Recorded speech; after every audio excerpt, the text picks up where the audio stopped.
जीवन में गोले बनी कौन जौन हमारा मरला के बाद पुरान हो सकता। सही का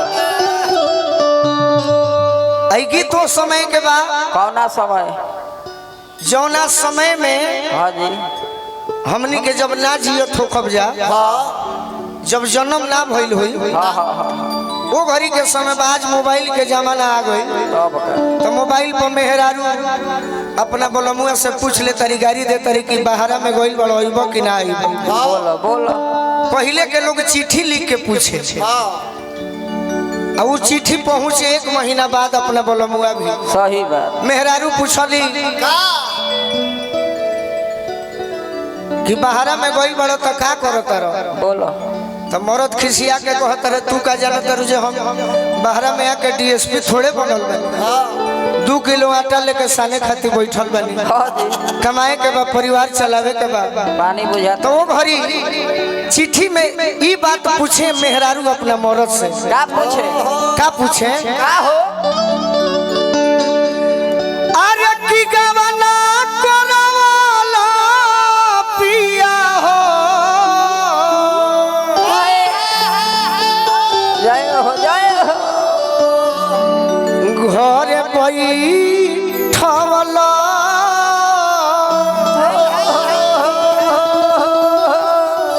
अरे की अपने तो गइला पिया हो कहा कोइले कहा पूर्वी बनी जिया। अच्छा चिट्ठी में लिखले बाड़ी का हो कि केकरा से हंसब पिया हो हाँ केकरा से बोलो बोलो आ केकरा से कहब पिया हो अपना दिलवा के बतिया। पति देव जब चिट्ठी पढ़लन तो जवाब भेजले कि नदी से हंसी हो हाँ जी आ गोतिनी से बोली हो आ देवरा से कही हो धनी हो अपना दिलवा के बतिया। तो हम चाहब कि देकरा भी माता बहन लोग तो हम देख लेनी कि बहुत आज खुश बानी सब है हाँ हाँ गीत संगीत सुने आई बानी सब है बाकी जे पुरुष के संख्या में बा जेकरा भी 2 गो हाथ माई देले है तनी प्रेम से उठाई सब कोई तनी इनियो से उठा ले सब है और औरो सब उठा ले आ एगो गीत पर ताली बजाए के बा कौन गीत कौन अरे किया मामा लोग वाला पिया हो महुआ रे लागवला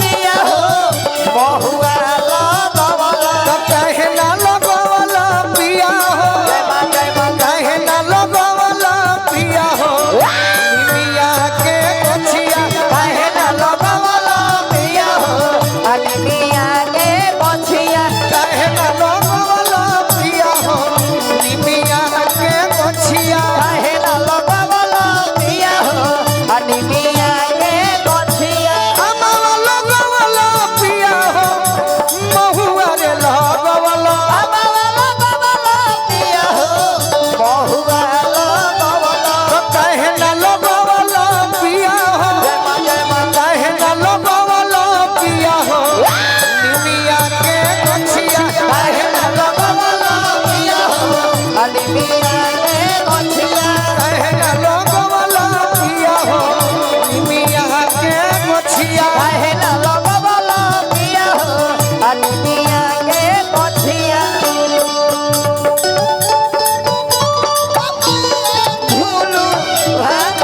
हे धीमी या के कछिया हो किया हो माई झी झी बहे तलबे आगन हो किया हो भाई जी बहे तलबे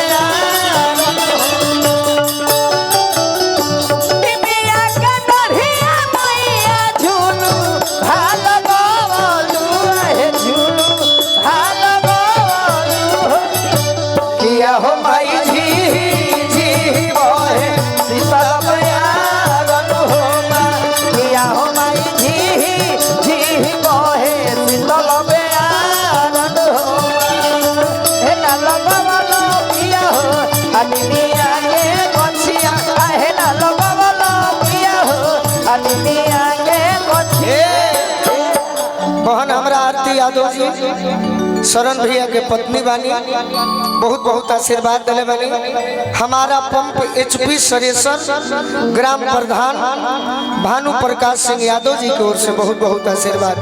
मेहरारू अपना बोलमुआ के डांटो तारी कह तारी निमिये हो घरवा माई के निमिये दुआरा हो, निमिये हो घरवा माई के निमिये दुआरा हो, निमिये हो घरवा माई के निमिये दुआरा हो, निमिये हो घरवा माई के निमिये दुआरा हो।